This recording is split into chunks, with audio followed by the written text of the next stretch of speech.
urusan donga sing paling mandi untuk cari uang, nggih Bu nggih. Tak apa? Minta uang untuk nyaur hutang. Minta supaya dagangannya laris. Bukan main mandinya. Ada rahasianya itu. Tapi ndak urut ndak apa-apa. Sekarang 2, besok 2. Satu tujuan. Minta supaya diberi uang untuk bayar hutang. Minta supaya dagangannya laris. Mosok aku ya dicacak lah. Kalau punya rumah ndak laku-laku supaya laku. Tapi kalau resayan monggo tapi ndak boleh dibagi-bagi. Cospleng.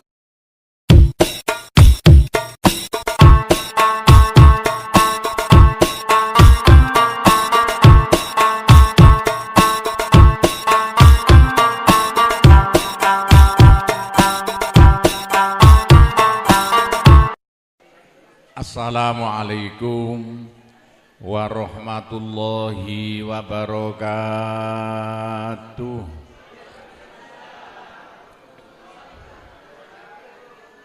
Bismillahirrahmanirrahim.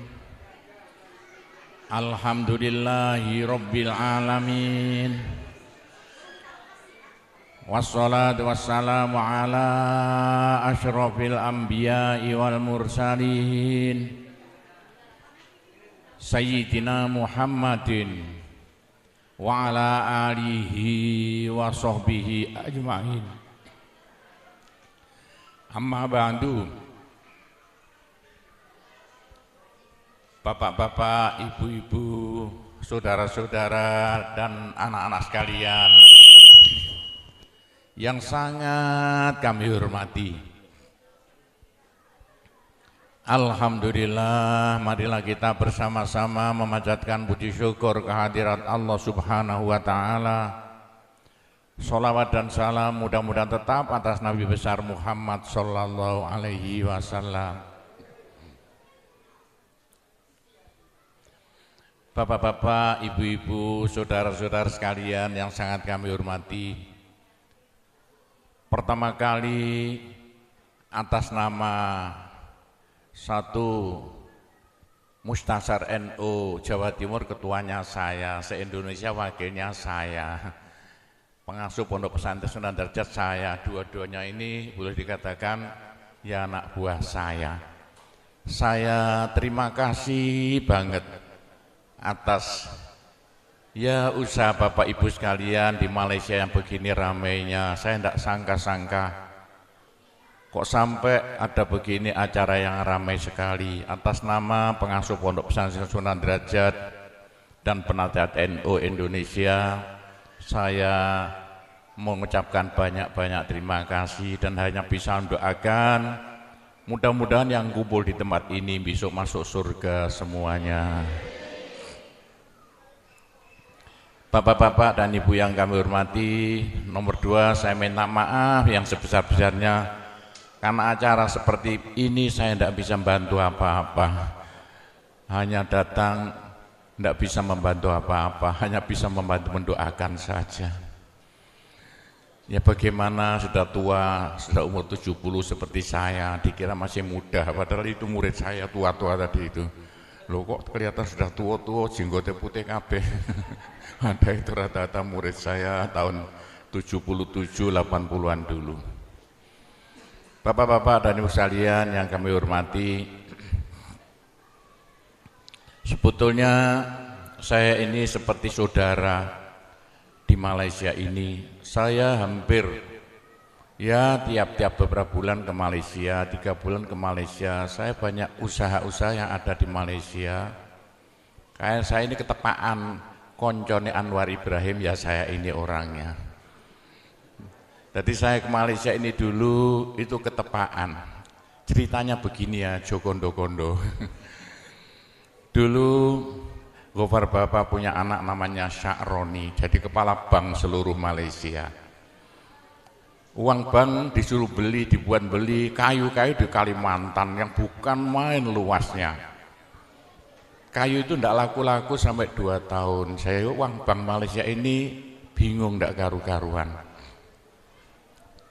Entah bagaimana ketuanya Bank Seluruh Malaysia Sya'roni dulu, anaknya Gofar Baba, datang ke Pondok Sunan Derajat suruh doakan.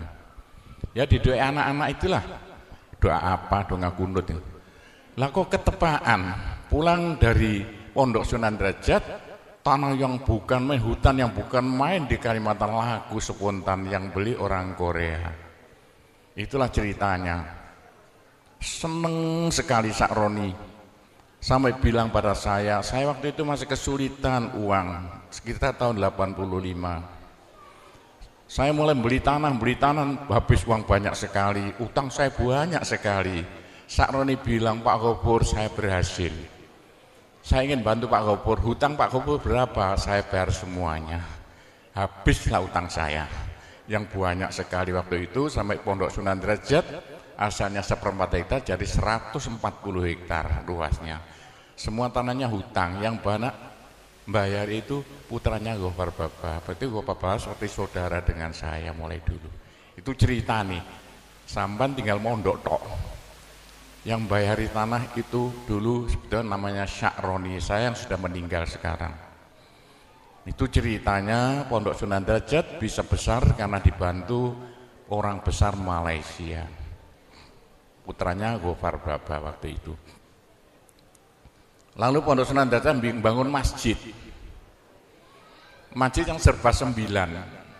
Masjid itu waktu itu tahun 90-an habis 5 miliar. Saya hutang juga, enggak punya uang. Mungkin Bapak tahu masjidnya itu, yang bagus sekali itu di tengah-tengah pondok.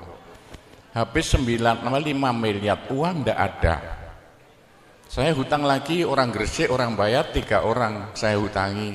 Pak Gopur kalau sudah punya uang nyaur. Ya. Bagaimana? Loh ternyata dadaan waktu saya wayai nyaur di Malaysia ada borongan jalan tol paling luas waktu itu tahun 90-an. Ada 48 orang yang ngerebut jalan tol di Malaysia. Salah satunya yaitu ada temannya Anwar Ibrahim, waktu Anwar masih belum dalam hukuman. Temannya datang ke Pondok Sunan Derajat, suruh doakan supaya dia menang. Alhamdulillah temannya Anwar Ibrahim menang. Karena menang, saya ditanya, punya hutang berapa? 5 miliar, habislah hutang saya. Yang nyauri orang Malaysia. Itulah ceritanya, begitu itu saya sampai bisa besar Pondok Sunan Derajat karena kendel hutang. Yang nyauri orang besar-besar Malaysia. Sekarang sudah kaya Pondok Sunan Derajat, punya pabrik banyak sekali. Itulah ceritanya Pondok Sunan Derajat dekat dengan Malaysia. Bapak-bapak, Pondok Sunan Derajat pondok tertua di Indonesia. Pondok Sunan Derajat dibangun tahun 1460-an, sudah umur 600 tahun. Pondok Jombang baru 100 tahun, Pondok Sunan Derajat sudah 600 tahun. Pondok Sunan Derajat itu satu-satunya peninggalan Wali Songo yang masih ada. Wali Songo yang paling, Wali Songo dulu bikin pondok jumlahnya 9, tapi yang 8 sudah habis. Tinggal kuburan. Satu-satunya yang asli belum dipindah ke tempat yang lain. Jadi tinggal Pondok Sunan Derajat. Itulah. Sekarang banyak orang-orang Malaysia mondok sana, tapi sayang yang mondok saya yang beling-beling itu rata-rata orang Malaysia mondok di Pondok Sunan Derajat. Itulah ceritanya Pondok Sunan Derajat. Nah, bagaimana dengan NU? Ceritanya begini ya tentang NU, yaitu sebelum Kanjeng Nabi lahir itu di Arab itu sudah pecah menjadi 2, Bani Hashim, Bani Umayyah. Itu rebutan Ka'bah mulai Kanjeng Nabi belum lahir, sudah perang enggak karena Bani Hashim, Bani Umayyah. Bani Hashim, Bani Umayyah rebutan Ka'bah. Kanjeng Nabi itu Bani Hashim. Sebab itu Kanjeng Nabi yang mungsuh itu dari Bani Umayyah. Perang Badar Bani Hashim, Bani Umayyah. Perang Uhud Bani Hashim, Bani Umayyah. Sama orang Arabnya. Kanjeng Nabi meninggal diteruskan Abu Bakar Bani Hashim. Ceritanya panjang, tidak usah ceritakan Bani Hashim Umayyah. Abu Bakar meninggal diganti Umar Bani Hashim. Lah setelah Umar meninggal diganti Bani Umayyah. Diganti Utsman Bani Umayyah. Jadi Utsman itu Bani Umayyah. Bab itu Utsman dibunuh orang Islam sama Islamnya. Mulai eker-ekeran, rebutan kekuasaan karena waktu zaman Sayyidina Umar jadi penguasa, tidak ada negara terluas di dunia itu melebihi negara waktu Sayyidina Umar jadi presiden. Hampir 3 benua dikuasai semuanya. Utsman meninggal diganti Sayyidina Ali. Ini jadi NU nanti itu, khususnya NU Wotan ya. Yang banyak mondok di Sunan Dawu wong Wotan. Itu. Jadi Sayyidina Utsman meninggal diganti Sayyidina Ali Bani Hasyim lagi. Gara-gara itulah waktu Sayyidina Ali berubah, perang Islam podo Islami antara yaitu Sayyidina Ali dengan grup dari Bani Umayyah. Sayyidina Ali meninggal dibunuh orang Islam. Itulah orang Arab paten-patenan tok itu yang jadikan nanti Islam paling banyak itu Jawa. Sayyidina Ali meninggal diganti Muawiyah. Awas sama udah hafal orang NU itu. Muawiyah waktu jadi presiden proyeknya melarang baca Sayyidina. Pokoknya semua anak orang-orang Bani Hasyim disingkirkan. Muawiyah kaya raya, meninggal diganti anaknya Yazid bin Muawiyah. Waktu Yazid jadi presiden, proyeknya membunuh anak cucu Nabi. Semua anak cucu Nabi dibunuh semuanya. Sayyidina Hasan, Masya Allah, yang begitu waktu Nabi sholat zuhur ditumpai di gulunya, Sayyidina Hasan numpak di gegernya, Sayyidina Hasan diracun meninggal dunia. Anak cucu Nabi, putune Nabi itu, Sayyidina Hasan dipotong kepalanya, diacung-acungkan. Ini perbuatan yang memalukan dunia. Di Indonesia enggak kira mentolo, putune Pak Harto kok ketok gulune diacung-acungno, Sayyidina Hasan diacung-acungno. Sama Islamnya. Gitulah ceritanya. Ceritanya begini. Untuk politik, yang politiknya membujui al-harbu qita'atun, politik selalu membujui. Untuk membunuh semua anak cucu Nabi, dijanji oleh Yazid bin Muawiyah, anak cucu Nabi suruh kumpul, nanti akan dijadikan orang besar-besar. 81 yaitu di Karbala, anak cucu Nabi kumpul 81 jumlahnya. Masya Allah, waktu anak cucu Nabi kumpul di Karbala, 81 anak cucu Nabi dibantai semuanya, diketok-ketok gurune, diacung-acungno, dan yang memalukan Sayyidina Al-Husain dipotong kepala, diacung-acungno. Itu sama Islamnya. Yo, karena inilah, gara-gara inilah Gusti Allah muring-muring.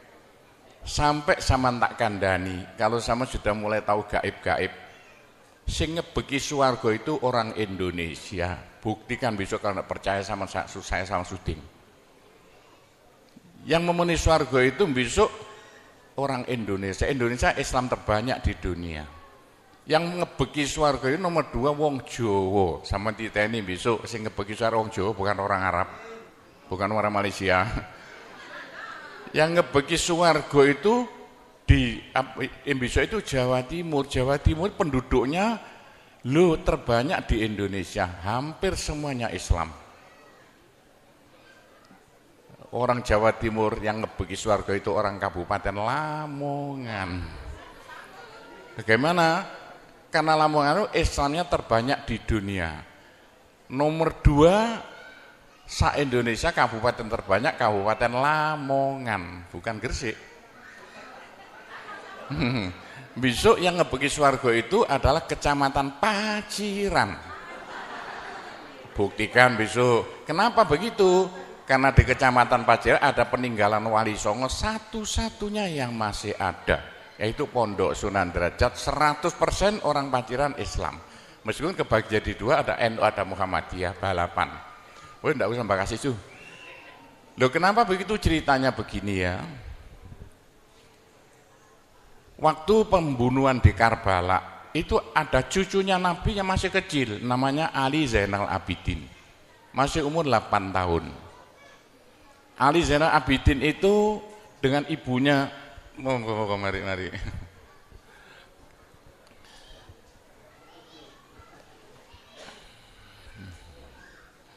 Ali Zainal Abidin itu dengan ibunya yang kurus sudah mau meninggal dunia.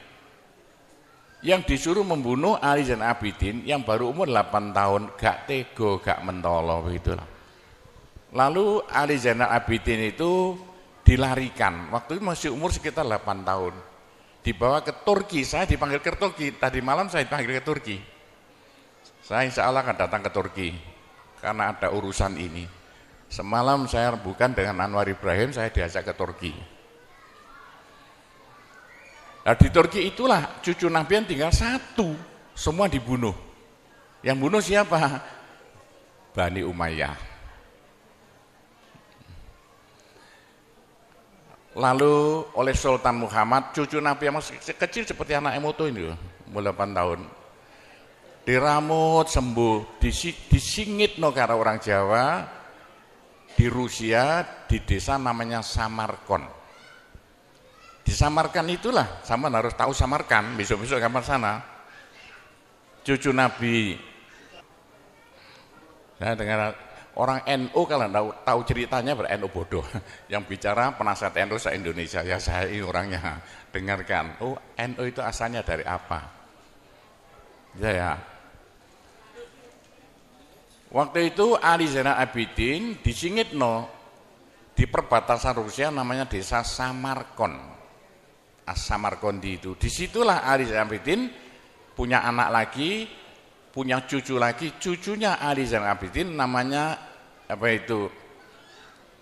Ikut kapalnya Chenghu, namanya Syekh Jamaluddin. Ikut kapalnya Chenghu masuk Pulau Jawa. Waktu kerajaan Mojopahit pelabuhannya masih di Tuban. Syekh Jamaluddin itu harus tahu satu-satu cucu Nabi yang masuk Pulau Jawa pertama kali. Di Arab habis bilang Sayyid, saya syuting tidak bisa bicara kok bisa Sayyid sama itu dari mana? Oh yang Sayyid yang rata-rata itu orang Jawa. Saya tahu ceritanya lengkap, punya bukunya itu. Sampai saya ambil di negara Belanda sana, bukunya semua diambil Belanda dulu itu. Sama harus tahu, Syekh Jamaluddin itu bikin rumah di Tuban, di Kecamatan Jatirogo, Desa Jambi. Tiap hall pasti saya. Hallnya tanggal 15 Ramadan, tanggal 15 Syakban. Itu pesarnya anak cucu Nabi yang pertama kali masuk Pulau Jawa. Nama siapa namanya? Syekh Jamaluddin. Syekh Jamaluddin nurunkan banyak orang sampai Tuban, Rembang. Itu Bojonegoro anak cucu Syekh Jamaluddin. Syekh Jamaluddin punya anak diantaranya Ibrahim As-Samarkandi, tahu di timurnya Tuban, punya anak sampai Lamongan, sampai Gresik. Ibrahim As-Samarkandi punya anak banyak, diantaranya Raden Rahmat Sunan Ampel Surabaya. Raden Rahmat Sunan Ampel Surabaya nurunkan orang Madura, Pasuruan, Probolinggo, termasuk orang ini Kecamatan Panceng ini. Di antara adiknya Raden Rahmat Sunan Ampel Surabaya kawin dengan Raja Mojopahit terakhir Prabu Kertawijaya, Bri Kertabumi, lahirlah namanya Raden Fatah. Jadi Raden Fatah itu ibu dari Mojopahit, keliru. Ayah dari Mojopahit, ibu dari Kanjeng Nabi. Waktu Raden Fatah jadi raja, meneruskan Mojopahit, dirubahlah kerajaan Hindu menjadi kerajaan Islam. Waktu Raden Fatah jadi rojo, bikin pondok jumlahnya 9. Pondok yang jumlahnya 9 itulah ditugaskan untuk mengislamkan Pulau Jawa pakai damai, tidak seperti di Arab Saudi itu yang diteruskan oleh NU ini. Cara-caranya itu. Pondok yang jumlahnya 9 itu sayang. Yang 8 habis, tinggal kuburan. Satu-satunya peninggalan Wali Songo yang masih ada tinggal Pondok Sunan Derajat, asli belum dipindah kemana-mana. Tapi itulah saya tugasnya paling berat di Indonesia, bahkan di dunia. Karena apa? Yaitu bagian keramut peninggalan Wali Songo satu-satunya yang masih ada. Wali Songo berhasil merubah dari Hindu Buddha 100% menjadi Islam tanpa perang. Orang Mekah loh masuk Islam karena kalah perang. Saya udah tahu kok. Orang Mekah mau masuk Islam karena kalah perang. Nah itu sejarahnya bapak-bapak sudah hafal. Satu-satunya Pulau Jawa dari Hindu Buddha 100% loh berubah jadi Islam tanpa perang. Itu ceritanya begitulah sampai cerita jadi NU ini. Loh kenapa kok Wali Songo kok jumlahnya 9? Menurut ilmu perbintangannya dalam Al-Quran wasyamsu tajri li mustaqarrillah dzalika taqdirul azim. Jawa itu kalau menurut abjadnya ja itu 3, wa itu 6, abjadun hawa. Abaja 3 tambah 6 berapa jumlahnya? 9. Bapak itulah apa itu Jawa itu harus bikin wali jumlahnya 9, NU bintangnya 9. Pak ikut-ikutan 9 karena Jo dan Wa itu jumlahnya 9. Semua kerajaan yang ada di Jawa mesti hurufnya jumlahnya 9. Yang jumlah 9 asalnya milik Pulau Jawa. Seperti Indonesia hitung berapa? 9, Pancasila berapa? 9, Mojopahit berapa? Siliwangi berapa? 9, Sriwijaya berapa? 9, semuanya 9, Mojopahit jumlahnya 9, Singosari jumlahnya semua 9. Termasuk 9 apa? Malaysia 9 jumlahnya. Malaysia 9. Kurang 1 apa 9 itu? Bapak-bapak dan ibu sekalian yang kami hormati, itulah caranya dulu Wali Sembilan bikin pondok-pondok yang jumlahnya 9 bisa merubah Hindu Buddha tanpa gegeran menjadi Islam yang proyeknya harus sama teruskan, bukan pakai politik. Pondok Sunan tidak boleh ikut-ikutan politik. Pakai apa? Pendidikan. Caranya tiap ada susah-susah kumpul satu kampung diajak tahlilan. Ada senang-senang kumpul satu kampung diajak sholawatan. Itu caranya 9 wali dulu yang di Arab Saudi tidak ada. Begitulah ceritanya, garis besarnya, caranya begitu. Loh karena waktu mojo apa itu kerajaan Demak buyar, Indonesia rebutan tidak karu-karuan supaya Indonesia jadi satu nusa satu bangsa. Gusti Allah datangkan Belanda. Belanda didatangkan untuk suatu nikmat bagi bangsa Indonesia. Kalau tidak Belanda tidak datang, tidak mungkin Indonesia dapat nikmat. Nikmat apa? Indonesia yang pecah belah jadi bukan main banyaknya kerajaan-kerajaan. Loh, setelah tahun 45 Belanda dikalahkan oleh Amerika, Indonesia menjadi satu nusa satu bangsa. Sebetulnya yang menjadikan Indonesia satu nusa itu Belanda. Belanda lari, dikejar-kejar oleh tentara dari Jepang, dari Amerika. Itulah. Jadi alhamdulillah kalau Indonesia tidak dijajah Belanda mungkin jadi kerajaan Gresik, kerajaan Bojonegoro, kerajaan Semarang gitu. Untungnya dijajah. Sekarang Indonesia itu Islam terbanyak di dunia dan caranya pakai pondok pesantren dan sekarang dari Cina datang kiainya nomor 1. Amerika sampai saya diundang ke Amerika untuk ingin merjuangkan Islam seperti di Pulau Jawa. Jadi sekarang di mana-mana ingin niru Pulau Jawa, tidak usah ikut partai politik. Partai apa saja silakan, yang penting tugas sampean semuanya kalau bisa niru pondok pesantren, bikin pendidikan Islam di seluruh Indonesia, kalau bisa di Malaysia. Yang pakai dami, bagaimana orang Malaysia kecil-kecil bisa baca Al-Quran, doanya wudhu, doanya sholat. Tapi kalau bisa seperti di Indonesia pakai ibtidaiyah. Sekolahnya ikut pemerintah tapi yang diajarkan agama. Masya Allah kalau itu bisa nanti dikembangkan pelan-pelan di Malaysia. Saya temannya orang besar-besar Malaysia itu saya. Nanti boleh asal damai, tidak usah kere-keran. Bagaimana caranya? Insya Allah nanti kalau bisa akan menjadikan orang Malaysia besok seperti Pulau Jawa. Menuhi surga. Itulah cerita garis besarnya asal usul NU yang sekarang dilantik di sini, asal usul Pondok Sunan Derajat, yaitu ceritanya hanya begitu, itu garis besarnya.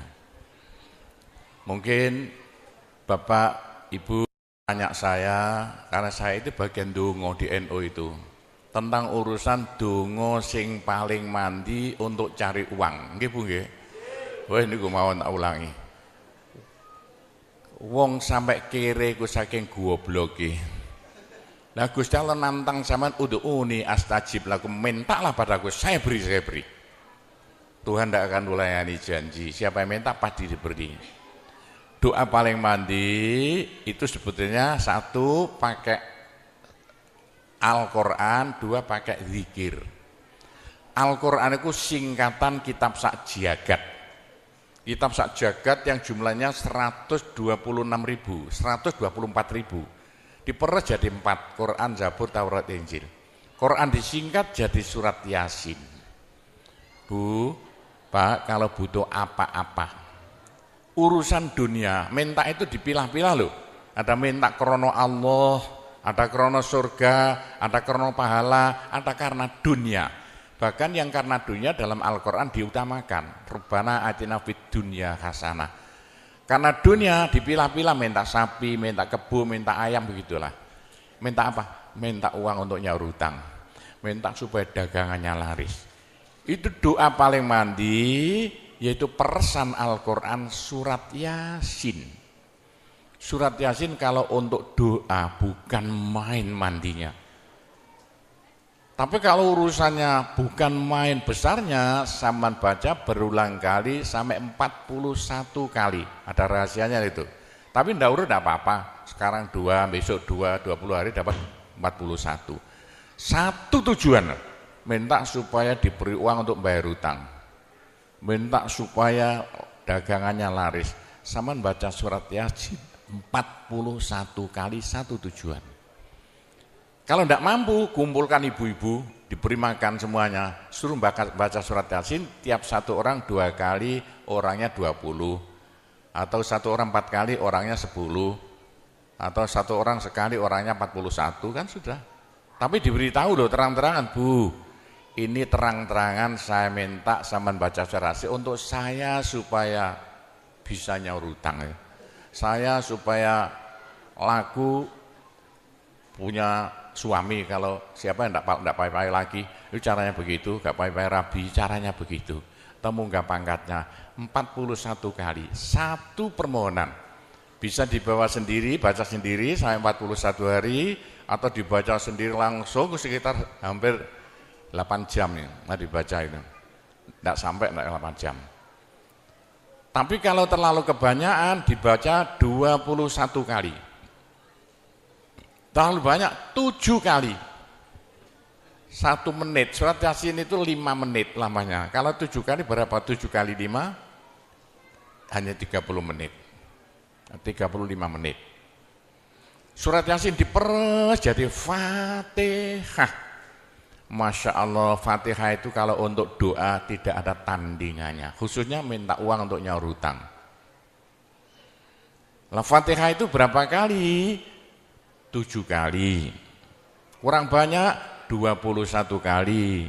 Kurang banyak 41 kali. Tapi Fatihah yang mandinya bukan main, pasti berhasil 313 kali. Ayo, siapa yang punya, yang enggak laku-laku, enggak dapat istri, sampean baca Fatihah, satu tujuan supaya dapat istri 313 kali. Yang kalau dibaca hanya 40 menit ini. Satu tujuan. Mosok aku ya dicacak lah. Kalau punya rumah enggak laku-laku supaya laku. Baca Fatihah 313. 313 itu dalam Al-Qur'annya kam min fi'atin qalilah ghalabat fi'atan katsirah. Jumlah sedikit bisa mengalahkan jumlah yang banyak sekali. Kanjeng Nabi perang Badar tentaranya 313. Kanjeng Nabi apa itu? Nabi Daud mungsuh Raja Jalut tentaranya 313. Bu, kalau butuh apa-apa supaya kasih seketika, mbok yo baca Fatihah 313 kali. Tapi kalau resayan monggo, tapi tidak boleh dibagi-bagi. Apalagi bisa 7 orang diajak bersamaan baca satu tujuan supaya dapat suami. Terang-terangan loh, ngajak temannya 7 orang paling sedikit. Tiap orang baca Fatihah 313 kali. cospleng nanti tahu-tahu datang saya mau. Mosok buktikan kalau tidak percaya. Tapi ini yang paling mandi untuk dagangan supaya laris. Orang datang ke Malaysia jauh-jauh nggak kaya, buat apa? Pulang saja ke rumah. Ke Malaysia jauh-jauh harus kaya raya seperti saya. Punya trek berapa? 1.200. Nggak bisa dihitung treknya aja. Bisa bangun pondok nanti beratus-ratus miliar uang Indonesia tanpa tarian masyarakat. Pernah saya narik yang mondok sana, nggak pernah minum aja gratis, nggak usah bayar-bayaran. Ya, karena apa? 313 kali Fatihah untuk minta uang. Bisa ya? Pak Gopur, kecilkan lagi, Fatihah diperes jadi apa? Bismillahirrahmanirrahim. Bismillahirrahmanirrahim itu kalau untuk doa tidak ada tandingannya. Berapa kali terserah. Mulai 7 kali saya berapa kali.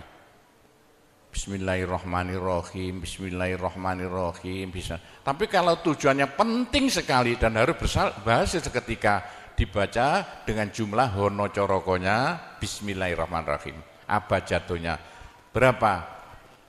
786 kali. Buktikan kalau Anda percaya. Kalau ingin apa-apa berhasil seketika sama baca Bismillahirrahmanirrahim, Bismillahirrahmanirrahim. Ping 786. Satu tujuan, buktikan nanti. Apalagi bisa diulang-ulangi sampai 3 kali, 3 malam. Wah, bukan main. Itulah saya bisa jadi kaya raya karena doa. 85 murid Pondok Sunan Derajat tinggal 5 ya. 80 tinggal 5. Loh, saya toto 20 tahun jadi sekarang 12.000. 80-an Pondok Sunan ya 1/4 hektar, sekarang jadi 140 hektar. 85 tinggal apa itu ibtidak sekarang sama S2. Loh, bagaimana? Dari doa. Kalau enggak saya beritahu, enggak mungkin Bapak percaya. 85 sepeda ontel saya enggak punya, 80-an enggak punya. Sekarang trek yang memenuhi jalan-jalan seluruh pulau Jawa trek Sunan Derajat. Sunan Derajat. Saya kendelutang, sekali utang trek 160 miliar. 2 tahun lunas. Doanya Bismillahirrahmanirrahim. Bismillahirrahmanirrahim 786. Niatnya terang-terangan minta uang untuk bayar hutang. Udah hafal? Mosok. Jadi Bismillahirrahmanirrahim yang paling mandi dibaca 786. Ke atas lagi Fatihah berapa kali? 313. Di atas lagi surat Yasin berapa? 41 sudah habis. Nah, tapi doa yang mandi lagi tidak ada melebihi singkatan zikir sajagat apa? La ilaha illallah, la ilaha illallah dalam Al-Quran jelentreh, dalam hadis jelentreh sekali. Jadi siapa yang sial? Ayo sial, apes dari wong Jawa. Ndak ada orang melarat ngungkuli seperti wong apes ngene gak tepak ngono gak tepak ngono gak tepak untuk menghilangkan sial paling cepat la ilaha illallah, la ilaha illallah. Sama coba lah hilang sialnya. Tapi sebaliknya nekakno bejo sing paling luar biasa ndak ada melebihi la ilaha illallah, la ilaha illallah. Yo sapa sing ingin bejo ojo leren-leren zikir la ilaha illallah, la ilaha illallah lah, gampang lah. Tapi yang paling penting untuk akhirat, ayo siapa yang tidak akan masuk neraka jangan berhenti berzikir la ilaha illallah, la ilaha illallah dalam hadis Nabi loh. Semua dosa itu tidak akan bisa bertahan, pasti hancur karena dipules la ilaha illallah.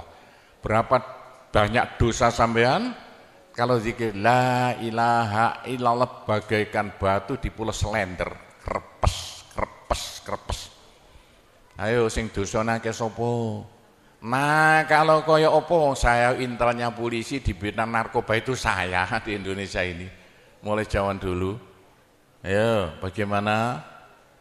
Orang nakal itu akan sembuh nakalnya kalau tidak berhenti zikir la ilaha illallah, la ilaha illallah. Siapa yang nakal? Senangannya minum pil, koplo. Kenapa Malaysia, bahasa Malaysia apa itu? Itu ganja. Tapi kalau ingin cepat sembuh ya, caranya begini ya. Sama zikir la ilaha illallah, sekali zikir saambekan. La ilaha illallah. Terus sama tarik napas, serut begitu. Menurut ilmu alam, kalau sama zikir la ilaha illallah, dari mulut sama keluar aura-aura bion-bion yang tidak akan bisa hilang sampai ribuan tahun, sampai jutaan tahun. Naik untuk kekayaan sampean di akhirat. Itu dalam Al-Quran, yuridu harsal akhirah nazid lahu fi harsi. Tapi untuk di dunia, yuridu harsad dunia nu'tihi minda, caranya begini. Sama dikit la ilaha illallah. Ini sinar putih keluar, ditarik masuk hidung, masuk paru-paru, dipekek. Ini bisa menghilangkan kenakalan sampean semuanya. Itu caranya Wali Songo dulu untuk merubah Indonesia asalnya dari Hindu Buddha menjadi Islam tanpa gegeran. Diundang, diberi makan, beri berkat, tapi waktu mau tahlilan lah panjang dulu. Afdalu zikri kana fa'lamana la ilaha illallah. Tiga, itu politik itu. Itu kan tarik nafas masuk hidung. Serut, itu caranya merubah sampean asalnya sial, hilang sialnya, asalnya nakal supaya hilang nakalnya, caranya begitu. Apalagi waktu itu mata dipejamkan, moto direnung, dengan narik serut, cepat hilang nakalnya, bagaimana jadi orang baik. Tapi kalau nakalnya sudah kelas kakap, waduh sudah seperti anak-anak Malaysia yang lari ke Pondok Sunan Derajat itu, iya bagaimana? Saya tahu itu kena nakal-nakal karuan. Caranya diriji tengah ya, dan jemuran template plek ini, dua-duanya. Terus sama tarik, nyeng, sama cacak nanti ya. Loh iya, ini paling cepat untuk menghilangkan kenakalan dengan zikir la ilaha illallah. Waktu narik, mata dipejamkan, diriji tengah dengan jempolan ditempelkan, tarik, serut. Ini ilmu rahasia loh, tidak saya beritahu ini, supaya yang nakal-nakal hilang nakalnya spontan. Nah itu zikir la ilaha illallah, sepanjang-panjang la ilaha illallah, tertarik, serut. Tapi untuk nekakno bejo, supaya sampean bejo, supaya sampean berjaya, sama saja. Supaya tidak sial. Sama dikir la ilaha illallah, saambekan. Apa ditarik serut, itu caranya begitu. Pak Gowo tidak dulu diberitahu, pengajiannya baru sekarang. Ini rahasianya supaya untuk merubah nasib. Dengan la ilaha illallah. La ilaha illallah itu mulai Nabi Adam tidak diberikan pada nabi-nabi, minta la ilaha illallah tidak diberikan. La ilaha illallah untuk umat Muhammad, supaya umat Muhammad lo di dunia bahagia, di akhirat masuk surga, dan tidak masuk neraka pakai la ilaha illallah. Itulah supaya tidak masuk neraka. Dalam hadis Nabi ya, sama jangan berhenti dikit la ilaha illallah, la ilaha illallah, kata Nabi. Berapa dosa sampean kalau sama zikir la ilaha illallah, habis semuanya. La ilaha illallah alat dari Tuhan untuk supaya dosa kita bisa habis, karena surga tidak masuk, tidak mau dimasuki orang yang bawa dosa. Supaya kita bisa masuk surga, dosa dihabiskan dengan zikir la ilaha illallah, la ilaha illallah. Lah supaya kaya di surga, orang surga itu tidak sama loh. Ada di surga miskin, ada di surga kaya. Tinggi dan pendeknya derajat yang di surga tergantung banyak sedikitnya pahala yang kita bawa di dunia. Kalau ingin kaya di surga, jangan berhenti berzikir la ilaha illallah. Kata Nabi, Semua ibadah manusia itu ditimbang besok itu. Kecuali satu yang tidak bisa ditimbang. Apa? La ilaha illallah. Malaikat tidak kuat mau ngangkat la ilaha illallah ke atas timbangan. Nah, diangkat pedet kakinya malaikatnya. Ini apa-apaan ini bekas begini. Teman-teman malaikat, ayo angkat bersama. Diangkat timbangannya, perek, hancur timbangannya. Wah, ini tidak usah ditimbang. Apa kata orang Jawa, gelundung naik. La ilaha illallah gelundung. La ilaha illallah gelundung. Dengar telinganya. Sudah saya beritahu begini, masih ada orang masuk neraka, bodoh itu. Masih kere di surga, bodoh namanya itu.